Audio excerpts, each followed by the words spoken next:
Ladies and gentleman, Mekedatu ಯೋಜನೆಗೆ ಶೀಘ್ರವೇ ಗುದ್ಲಿ ಪೂಜೆ ನಡೆಯುತ್ತೆ ಅಂತ ಕರ್ನಾಟಕ ಡಿಸಿಎಂ ಡಿಕೆ ಶಿವಕುಮಾರ್ ಅವರು ಕೊಟ್ಟಿರುವಂತಹ ಹೇಳಿಕೆಯ ಬೆನ್ನಲ್ಲೇ ಜಲಾಶಯ ನಿರ್ಮಾಣ ತಡೆಯೋದಕ್ಕೆ ಸುಪ್ರೀಂ ಕೋರ್ಟ್ ಮೆಟ್ಟಿಲೇರೋದಕ್ಕೆ ಭರ್ಜರಿ ಪ್ಲಾನ್ ಸಿದ್ಧವಾಗಿದೆ. ಯಾವುದೇ ಕಾರಣಕ್ಕೂ ಕರ್ನಾಟಕ ಒಂದಿಂಚು ಮುನ್ನಡಿಬಾರದು ಅಂತ ತಮ್ಮ ಕಾನೂನು ತಂಡಕ್ಕೆ ವಿಜಯ್ ಖಡಕ್ ಆರ್ಡರ್ ಅನ್ನ ಕೊಟ್ಟಿದ್ದಾರೆ.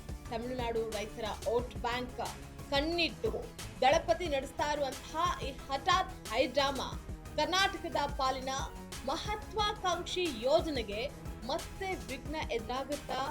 ಈ ಕುರಿತ ಕಂಪ್ಲೀಟ್ ಡೀಟೇಲ್ಸ್ ಅನ್ನ ನೋಡ್ತಾ ಹೋಗೋಣ. ವೀಕ್ಷಕರೇ, ನೆಲ ಜಲ ಭಾಷೆಗಾಗಿ ಪ್ರಾಮಾಣಿಕ ಪತ್ರಿಕೋದ್ಯಮ.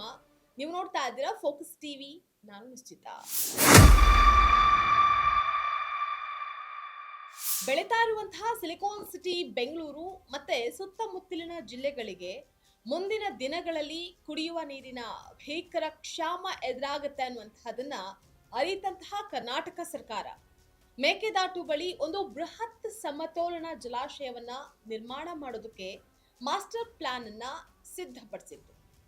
ಇನ್ನು ಈ ಹೆಮ್ಮೆಯ ಯೋಜನೆಗೆ ಆರಂಭದಿಂದಲೂ ನೆರೆಯ ತಮಿಳುನಾಡು ರಾಜಕೀಯ ಕಾರಣಗಳಿಗಾಗಿ ಅಡ್ಡಗಾಲನ್ನ ಹಾಕ್ತಾನೆ ಬಂದಿದೆ. ನಮ್ಮ ಪಾಲಿನ ನೀರು ಸಿಗೋದಿಲ್ಲ ಅನ್ನುವಂಥದ್ದು ಅವರ ವಾದ.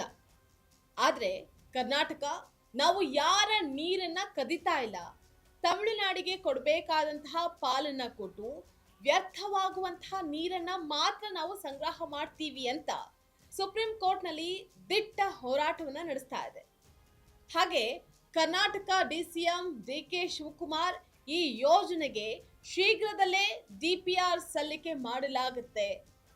ಅದಷ್ಟೇ ಅಲ್ಲ, ಕೇಂದ್ರ ಸರ್ಕಾರದಿಂದ ಗ್ರೀನ್ ಸಿಗ್ನಲ್ ಸಿಕ್ಕ ತಕ್ಷಣವೇ ಮೇಕೆದಾಟು ಭೂಮಿಯಲ್ಲಿ ಅದ್ದೂರಿ ಭೂಮಿ ಪೂಜೆಯನ್ನ ನೆರವೇರಿಸ್ತೀವಿ ಅಂತ ಘೋಷಣೆ ಮಾಡಿತ್ತು.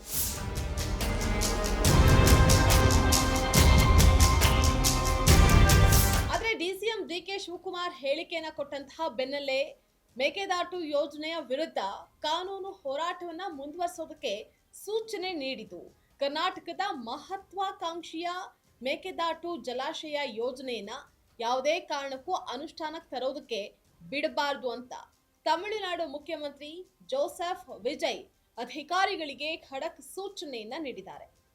ಮೇಕೆದಾಟು ವಿರುದ್ಧದ ಕಾನೂನು ಹೋರಾಟವನ್ನ ತ್ವರಿತ ಗತಿಯಲ್ಲಿ ಮುಂದುವರಿಸುವಂತೆ ಹಾಗೆ ರಾಜ್ಯದ ನೀರಾವರಿ ಹಕ್ಕುಗಳನ್ನ ರಕ್ಷಣೆ ಮಾಡುವಂತಹ ನಿಟ್ಟಿನಲ್ಲಿ ಯಾವುದೇ ರಾಜಿಯನ್ನ ಮಾಡಿಕೊಳ್ಳದಂತೆ ನಿರ್ದೇಶನ ನೀಡಿದ್ದಾರೆ.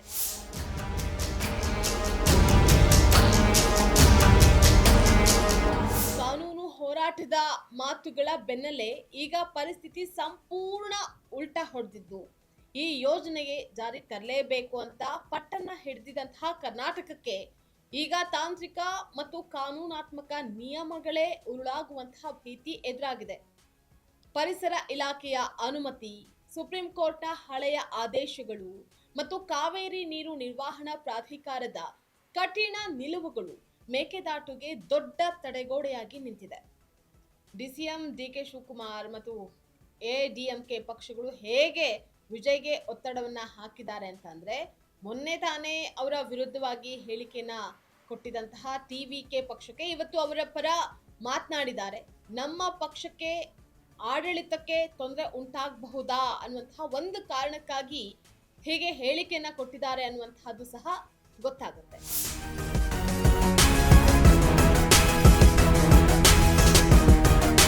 ಸದ್ಯದ ಪರಿಸ್ಥಿತಿಯನ್ನ ನೋಡಿದ್ರೆ ಮೇಕೆದಾಟು ಯೋಜನೆ ಮತ್ತಷ್ಟು ವಿಳಂಬ ಆಗುವಂತಹ ಮುನ್ಸೂಚನೆ ಸಿಗ್ತಾ ಇದೆ. ಈ ಹೊಸ ಕಾನೂನು ಸಂಕಷ್ಟದಿಂದ ಕರ್ನಾಟಕ ಸರ್ಕಾರ ಹೇಗೆ ಪಾರಾಗುತ್ತೆ, ಕಾವೇರಿ ವಿವಾದದ ಮುಂದಿನ ಹಂತ ಏನು ಅನ್ನುವಂಥದ್ದನ್ನ ಕಾದ್ ನೋಡ್ಬೇಕಾಗಿದೆ. ಇದಾಗಿತ್ತು ಈ ಕ್ಷಣದ ಪೊಲಿಟಿಕಲ್ ಅಪ್ಡೇಟ್. ನೆಲ ಜಲ ಭಾಷೆಗಾಗಿ ನೋಡ್ತಾ ಇರಿ ಫೋಕಸ್ ಟಿವಿ.